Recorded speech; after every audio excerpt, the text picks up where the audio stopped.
A few weeks ago, I did a lengthy retrospective on the Tony Hawk video game series. In part, this was because I wanted to experience some nostalgia for the old games I played as a teenager and to finally play the later games that I've missed. It was also a preparation to finally play the remake, or remaster, or whatever you want to call the new Tony Hawk's Pro Skater 1+2. And yes, that's how I'm going to pronounce it, because that's how it's written. Now, I usually don't tend to go out and buy remakes, remasters, or enhanced versions of games that I already own. I can't really give a good reason for that, and I certainly wouldn't criticize others for doing it. I just thought I'd mention it here, because something about these skateboarding games resonates so much with me that I didn't feel bad about dropping almost $40 on a game whose sole job it is to tickle my nostalgia while also providing me with updated graphics. Which weirdly makes this one of the most expensive games I've bought in almost a decade. And yes, that is a chart from an Excel spreadsheet where I track all the games I've bought since 2012. Tony Hawk's Pro Skater 1+2 is pretty much a perfect update of the original games. The levels are exact recreations of the originals in terms of skating spots, but lavishly textured and decorated. Seeing these remastered graphics next to the originals isn't something new at this point. We've had plenty of remasters that show time and again how far games have come in the last 20 years in terms of fidelity. But damn, does it still feel good to finally experience a skateboarding game with this level of visual polish, where buildings and other structures in the distance don't disappear into the fog anymore. Some of these levels have a really absorbing atmosphere to them, like the beautiful sunset of Venice Beach or the original warehouse drenched in god rays. And dear lord, let's talk about the mall. This probably is the most inspired redesign of all the levels in this game. It's just amazing to see all the little details they put into this level to really give it this almost post-apocalyptic vibe to it. And it's cool to see that this level and the downhill jam have been tweaked a bit so that if you reach the bottom of the level, you get teleported back up to the top instead of it ending your run like it did in the originals. The only thing that I find regrettable about the levels is the fact that the developers stuck a little too close to the originals and didn't include any NPCs. So the levels are completely empty with the exception of a few vehicles that drive around some of the levels like they're being steered by absolute maniacs. I think it would have really enhanced these already gorgeous levels to maybe see some other skaters roam around, and even some appropriate NPCs depending on the level, like some teenagers in the school levels or people enjoying their free time at Venice Beach.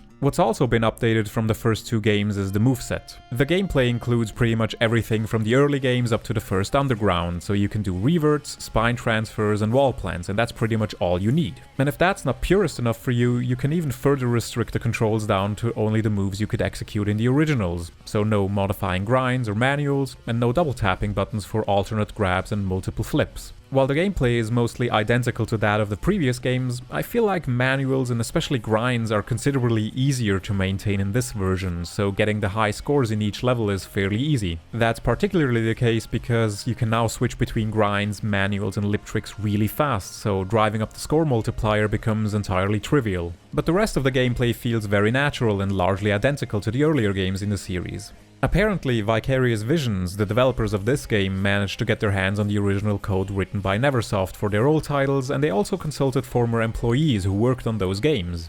They actually went the extra mile to fully recapture the feeling of what it felt like playing these games back in the day, with certain enhancements that made sense, which only further cements what an absolute shitshow Pro Skater 5 was, because it couldn't even get the basic skateboarding controls right. There's no getting off your board and walking around anymore, but so what? It's not like that added much to begin with, and more often than not it got abused to make room for shitty traversal missions or forced stealth sections. If you've seen my retrospective, hint hint nudge nudge, you've heard my mantra: if you want to make a skateboarding video game, make a game about skateboarding, and that's exactly what this game is and why it's awesome. No unnecessary fluff, no cringe-worthy storylines, just a handful of levels, some challenges, and you're good to go. The progression through the levels and the challenges are pretty much taken verbatim from the original games as well, so once again you have 10 challenges per level, 3 score attacks, a combo score attack, the skate letters to collect, the secret tape to find, 5 other things to collect, doing something X number of times, and certain specific spots where you have to execute a certain specific trick. That's pretty much it for the challenges to unlock more of the levels.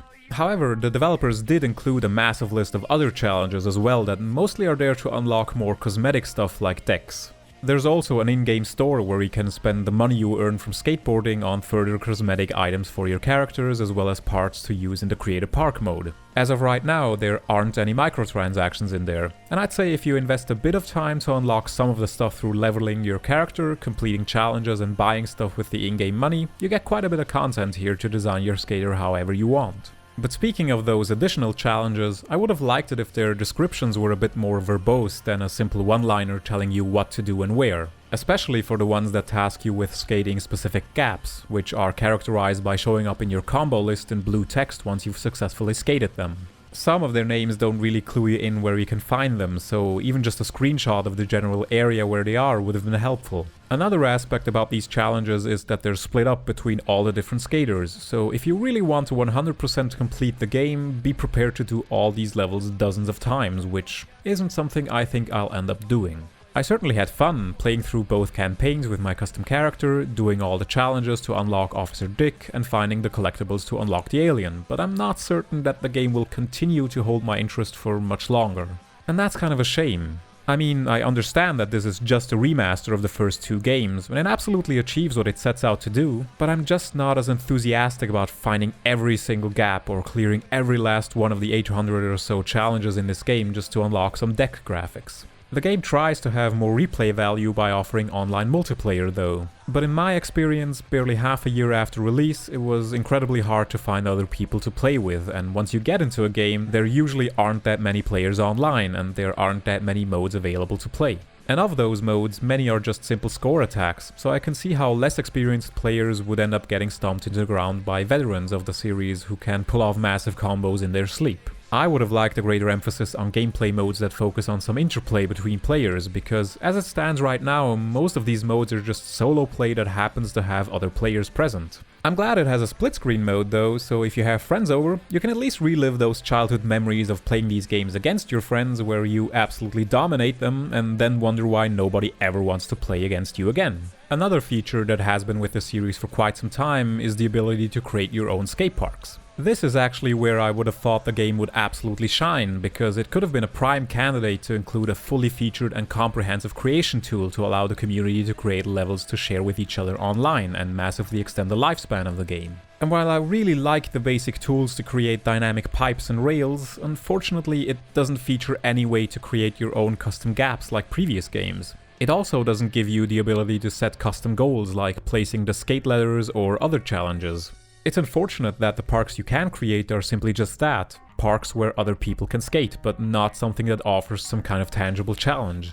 Some people try to make certain gimmick parks, or ones that help with achieving some of the challenges, and others feel content with posting hateful shit like this. But even after checking out the parks that were made by Vicarious Visions themselves, it's clear that this mode doesn't offer all that much, because even the stuff the developers themselves did with it is barely coherent and largely just a waste of time.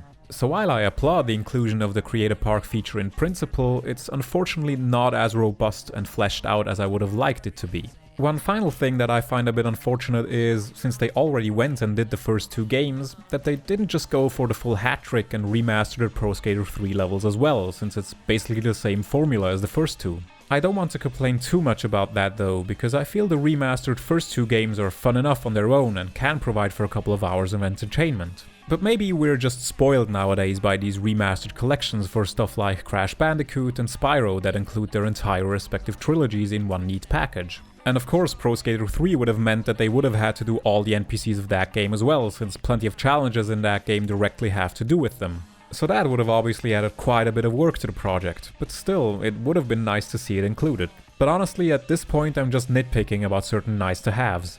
The core gameplay is as fun and addictive as it always was, and it literally just feels like slipping into an old, comfortable pair of shoes that you love. The visual uplift is gorgeous and a welcome sight to behold, and I'm glad to see that they kept most of the soundtrack from the originals intact, with quite a few new fitting additions. It would be cool to see remasters like this for Pro Skater 3 and 4 at some point, and maybe for the first Underground game. And I'd love to see another game in the vein of Project 8 as well, but now I'm really getting into wishful thinking territory. But I guess that's the pertinent point that speaks for the quality of this remaster of the first two games. If you haven't caught on by now, yes, I absolutely recommend Tony Hawk's Pro Skater 1+2, both to veterans of the series as well as to any newcomer who wants to know why these games used to be such a big deal among gamers of the early 2000s.